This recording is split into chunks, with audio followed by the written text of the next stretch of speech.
Some time ago, I was contacted by a viewer who said there was a specific situation he wanted help with. And he would say he would get up at the end of a church service and play piano to accompany a singer. And he said he'd gotten some feedback that the singers weren't totally comfortable and that he didn't feel really confident about it either. And I was intrigued, but I said it was hard to tell exactly what the issue is without hearing him. So I asked him to send a recording, and he did. And so in the meantime, I was thinking about what it could be. And my guess was that the rhythms were just too busy. And then I got the recording and realized that was not the problem. The rhythms were actually pretty well chosen and just tasteful. But I was able to isolate the problem pretty quickly. And so in this video, I want to give you some tips on how you can avoid the pitfalls of accompanying and how we can do it well and help our singers to be more confident. My name is Peter, and thanks for joining me at Our Worship Sound, where we're making worship keyboard technique and technology easier. So first of all, before we dive into the art of accompanying, let me say a couple things. So first of all, we're talking about pretty specifically the context of where you're accompanying somebody on piano and you're playing from a chord chart or a lead sheet, but you're choosing a lot of the notes that you play and the rhythms that you play. Now, this does apply somewhat to someone who's accompanying, playing from a notated accompaniment part, because sometimes those parts aren't really meant to accompany, they're kind of meant to carry the whole thing. And so a good accompanist will know what to leave out of a written notated accompaniment part. But we are mostly talking about a chord chart type of situation. And the other thing I want to share is that we're not necessarily talking about adding more skill. This is more of an art thing, because there are a lot of really skilled and just awesome pianists who really struggle to accompany well. There's kind of a different skill set, but it's kind of a different just art to accompany well. And we're going to talk about what we can do to make that happen. So in short, what we need to do to accompany singers well and to help them feel more comfortable is to give them space. And the kind of space I'm talking about are rhythm space and pitch space. So what I'm going to do is I'm going to play something that's going to sound pretty good on its own, but then I'm going to put the vocal melody with it, and you're going to hear why it doesn't quite work. We're going to talk about what we can do to make it better, and then I'll give you a version that I think probably works a little bit better after that. So first of all, I'm going to take a simple chord progression. This is F, C/E, D minor, and B flat. So one more time, F, C/E, D minor, and B flat. I'm going to play something that kind of works on its own, and then I'm going to add the vocal melody to it.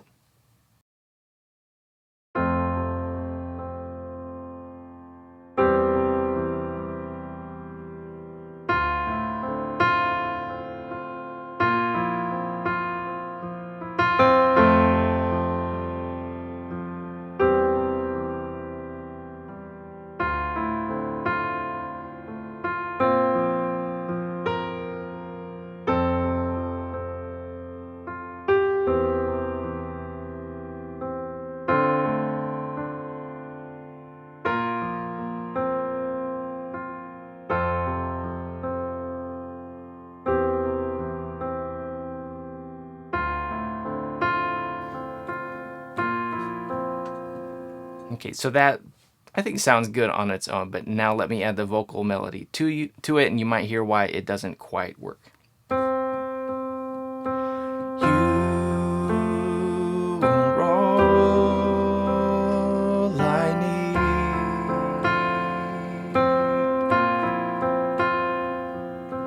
You are all I need. Cares of this life claim my devotion, return to the truth. You are my portion, my reward. You are all I need.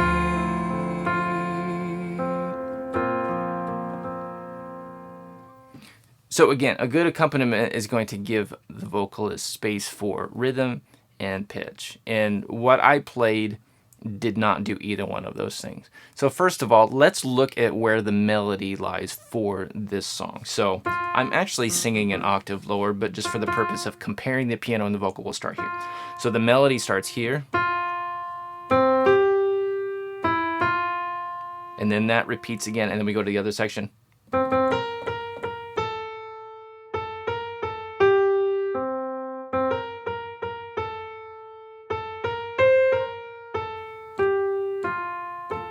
And then it repeats the first part again. So let me do that again. I'm gonna sing the melody, so you're gonna hear it start here, and then watch the notes that I play at the top of my right hand chords. You are all I need when the cares of this life claim my devotion. Return to the truth. You are my portion, my reward. So you can see that the top note of my right hand chords is pretty much tracking the melody, but it's not quite exact. So sometimes it's with the melody, sometimes it's not with the melody. And so that it creates an issue where the piano part is kind of jumping in and out of where the vocal melody is. So that's one issue. The other issue is that if you listen to the way most singers approach a song, it's going to be much more flexible than what we play on piano. So what I mean by that is any vocalist, even with a fairly basic approach, the melody is going to add inflections to it. So I'm not singing, you are all I need. I'm singing, you are all I need when the cares of this life. And I'm doing a lot faster than that, but there's like a little bit of inflection and flexibility in the way most singers are going to approach something. And when we are playing piano, it's going to be a lot more kind of concrete than that. And so when we are kind of playing around the melody, we're going to miss a lot of those inflections. So the singer's doing them, we're not. That creates some conflict and doesn't give the singer space to do that and to add that interpretation to that. So we want to choose some chords that are going to steer clear of that vocal range. The other issue with what I played is that it was close to the melody or close to the rhythm of the melody, but a little bit different.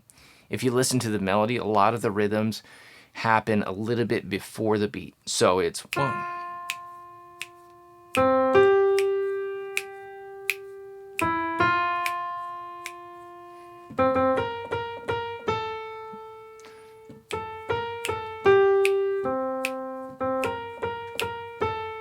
Okay, so you hear how that landing note tends to be a little bit before the beat, which is where the chord change happens. So if I stick just with the chord change on beat 1, but the melody is getting there half of a count early, that creates some awkward rhythm conflict. So if I'm playing, you are all, and then I land on that melody note, it doesn't work rhythmically. It kind of clashes. So you definitely want to avoid situations where something is close but a little bit off. Okay, so what we want to do is steer clear of the melody's pitch and rhythm and give plenty of space. So let me see if I can play something that I think works better for both of those things and would help to make the singer much more confident and comfortable in the situation and give them room to add expression to the music. You are all I need.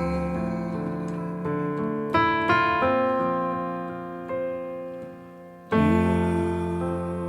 are all I need when the cares of this life claim my devotion. Return to the truth. You are my portion, my reward. You are all I need. And I didn't like what I played out there at the end because it clashed with the melody. I was holding the then I did.